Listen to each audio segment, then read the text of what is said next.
Good morning, Philippines. Ngayon po, mga kabarangay, mga kababayan, mga kapatid, ay araw ng linggo, April 13, 2025. Pag-usapan po natin, mga kabarangay, mga kababayan, mga kapatid, ito pong consistent na lumalabas sa iba't ibang survey kung saan po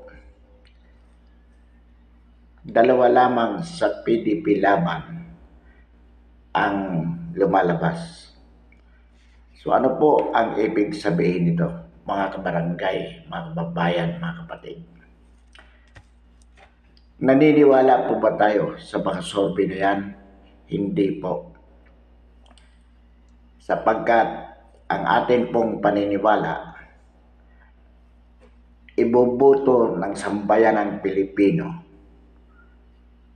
ang PDP laban straight sa mga senador bilang pagpapakita ng marubdob na suporta kay PRRD at upang masigurado po na hindi ma-impeach si BP Sara comes the 20th Congress.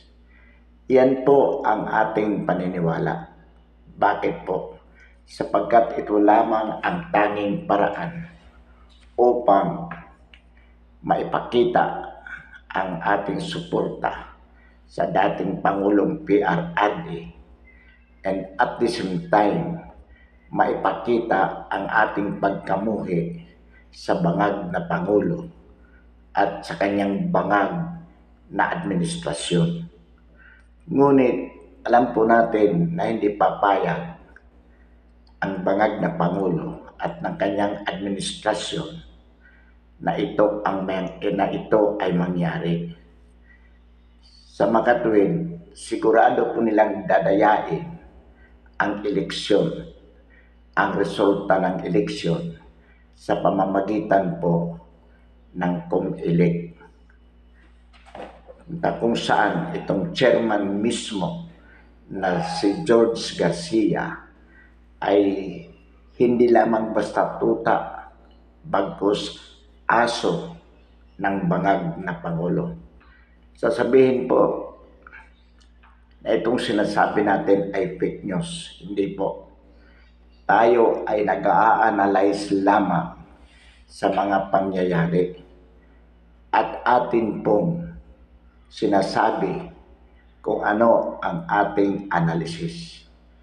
Patutunayan po ng administrasyong ito sa pamamagitan ng resulta ng 2025 mid-year election na ang taong bayan ay galit kay PRRD, galit sa mga Duterte at patuloy, solid ang kanilang suporta sa bangag na Pangulo at sa bangag na administrasyon.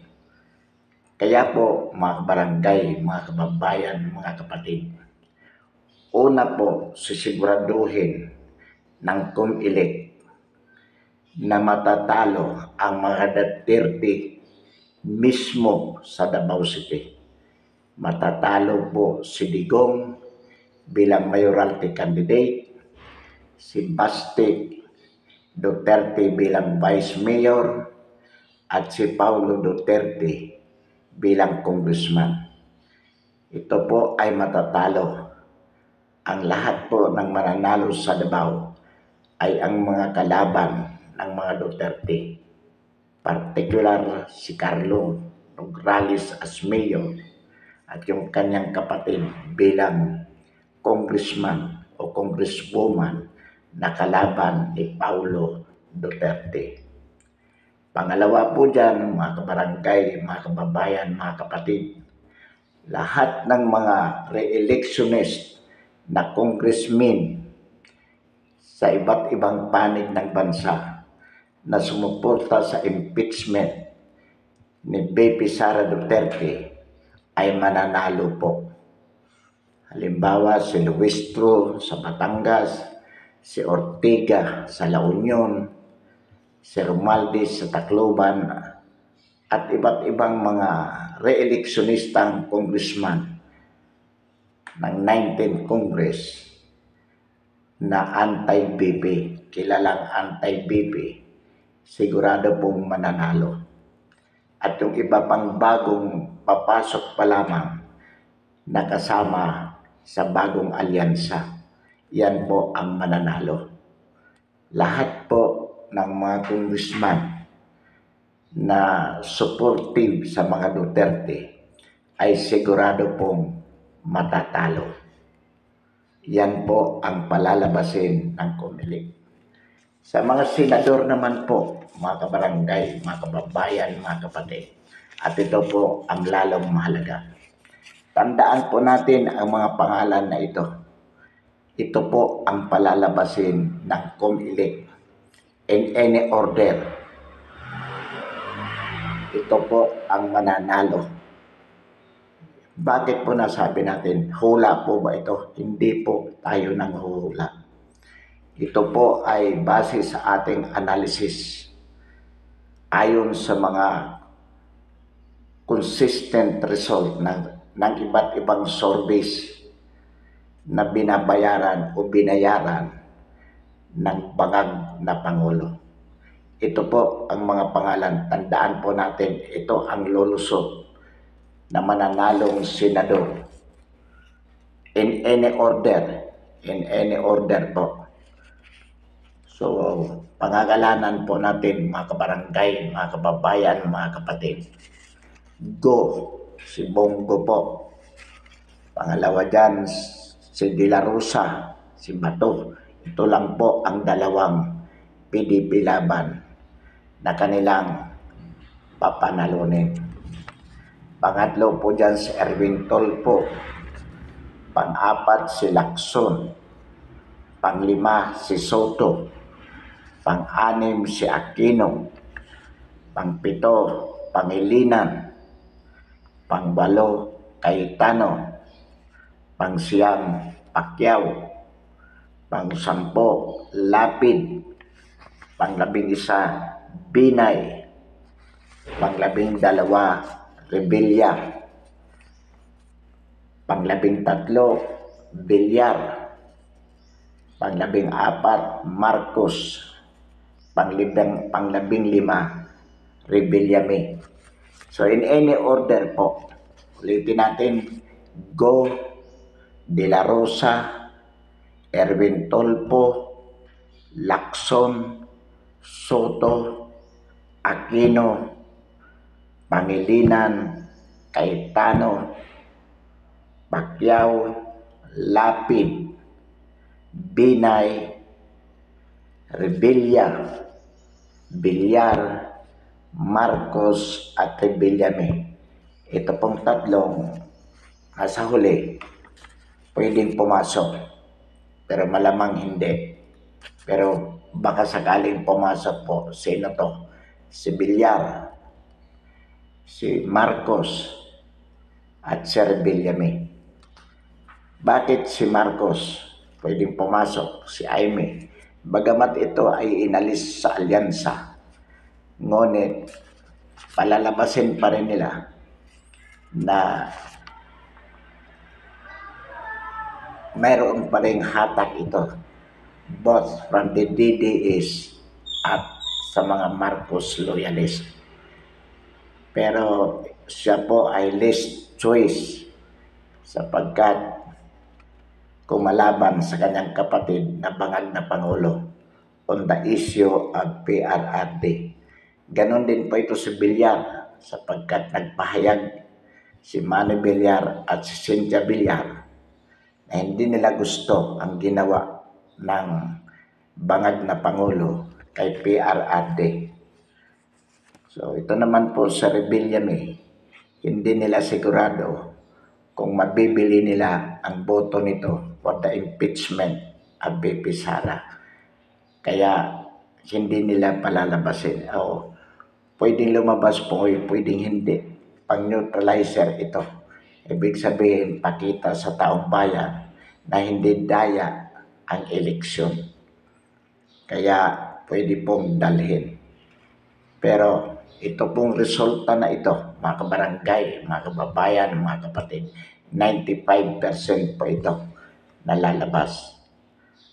And with these people winning the senatorial slate, 90% naniniwala ang bangag na administrasyon na kanilang may impeach si VP Sara. Bakit kailangan po nilang ma-impeach? Inuulit po natin sapagkat unang-una po, whatever happened to the health of the president, alam naman po natin sickly yan, very sickly. Hindi siya ang pumalit bilang Pangulo.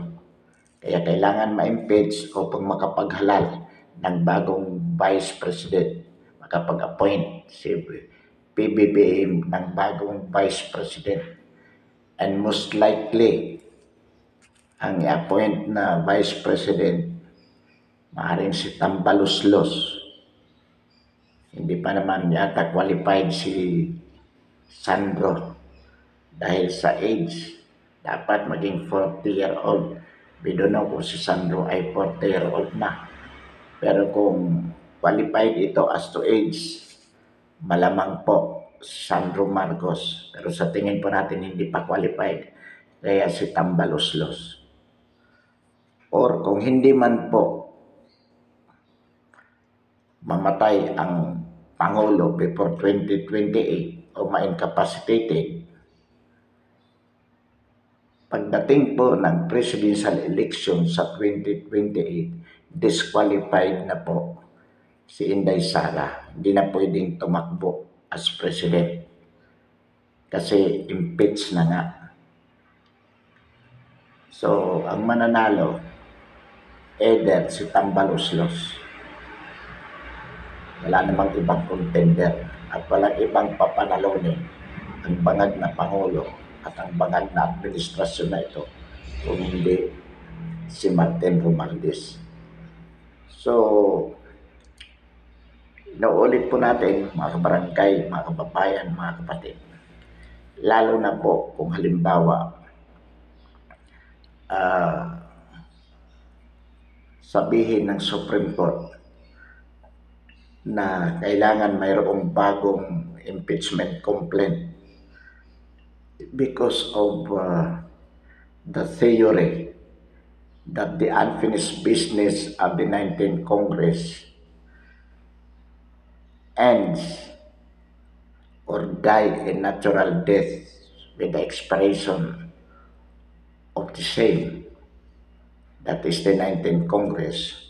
So kailangan pong ang mananalo sa lower house ay yung mga re-electionista na anti-BP at yung mga bago na nasa line-up ng bagong alyansa ng bagong Pilipinas. Nang sa ganun, sigurado rin po nila na makapag-file ng impeachment complaint against VP Sara comes January 2026. So that will be only about 6 months after or 7 months after na umupo yung 20th Congress. Kaya tuloy-tuloy po, asahan natin na magiging tuloy-tuloy ang demolition job laban kay VP Sara at kay PRRD. Magiging intense po ang demolition job. Ngunit ang tanong, magaganap ba o mangyayari ba lahat ng ito kung hindi po gagalaw ang sambayanang Pilipino sa tulong ng military at kapulisan? Mangyayari po. Bagamat sa atin pong paniniwala, mga kabarangay, mga kababayan, mga kapatid, kapag lumabas ang ganitong resulta na sigurado namang ito ang lalabas na resulta ng eleksyon at ma-impeach si VP Sara, sa atin pong paniniwala ay magwawala na po ang taong bayan. Magkakaroon po ng EDSA at sinisigurado po natin na mapapatalsik ang bangag na Pangulo bago mag 2028 sa tulong po ng military at ng kapulisan. Yan po ay kung may impeach si VP Sara. Hindi po papayagan ng taong bayan na tuluyan ng ma-impeach si VP Sara. So kapag nangyari po yan na ma-impeach, ang atin pong paniniwala, 95% magkakaroon po ng EDSA dahil naniniwala po tayo na hindi napapayag ang majority personnel, especially at the lower ranks ng PNP at ng Armed Forces, sapagkat at the moment marami na pong mga disgruntled personnel in both the PNP and the Armed Forces, started with the junior officers down. Kaya mga kabarangay, mga kababayan, mga kapatid, ang ating pong panawagan, tuloy-tuloy lamang po na maging vigilant tayo. Let us use the social media technology upang bantayan and closely coordinate with one another para kung ano man po ang dapat nating gawin ay magawa po agad ng sambayan ng Pilipino upang maprotektahan ang ating democratic institution at mapigilan ang walang habas na pagnanakaw ng bangag na Pangulo at ng bangag na administrasyon, kasama po ang mga matataas na opisyal ng kasalukuyang gobyerno na nakikipagkutsabahan sa bangag na Pangulo upang pagnakawan, pagsamantalahan ang sambayan ng Pilipino. Pansamantala po, wakasan natin ang ating talakayan ngayong umaga. Muli, marami pong salamat.